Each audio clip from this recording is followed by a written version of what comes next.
Set Dungarsinh Nagji trust સંચાલિત set વીડી high school ભુજમાં વર્ષ 2025-26ના એનએસએસના વાર્ષિક આયોજન માટે જિલ્લા કક્ષાનો એક સેમિનાર યોજવામાં આવ્યો હતો।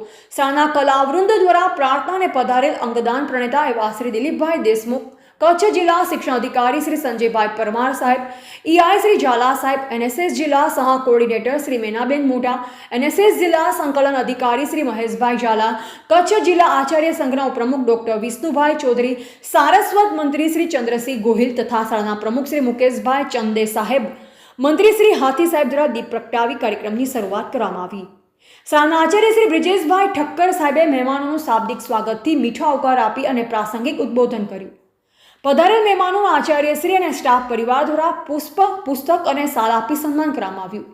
કચ્છ યુનિવર્સિટીના બોર્ડ ઓફ સ્પોર્ટમાં નવનિયુક્ત મેમ્બર ડોક્ટર વિષ્ણુભાઈ ચૌધરીનું વિશિષ્ટ સન્માન શ્રી દિલીપભાઈ દેશમુખ તથા ડોક્ટર મુકેશ ચંદેના વરદસ્તે કરવામાં આવ્યું।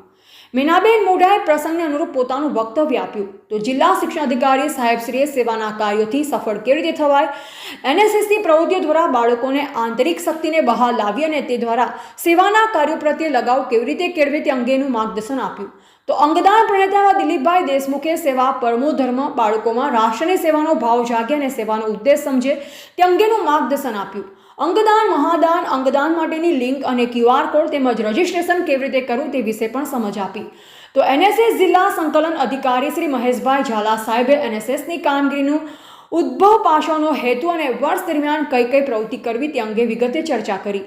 સમગ્ર કાર્યક્રમનું સંચાલન શ્રી જસવંત રાઠોડે કર્યું અને કાર્યક્રમ સફળ બનાવવા સુપરવાઇઝર શ્રી અજીત ભાનુશાલી, શ્રી પરાગ ઠક્કર, શ્રી અશ્વિનસિંહ જાડેજા, હીરવાબેન, સેજલબેન, બીએડના તાલીમાર્થી બહેનો, NSS program officer Shri Patel સાહેબ અને સ્વયંસેવકો તથા રામજીભાઈ માતંગે ખૂબ જ જહેમત ઉઠાવી અંતમાં શ્રી મયુરભાઈ પટેલ સાહેબે કાર્યક્રમમાં ઉપસ્થિત સૌનો આભાર માન્યો। રિપોર્ટર ગોવિંદ માતંગ નિરોણા સાથે કેમેરામેન હરેશ મહેશ્વરી।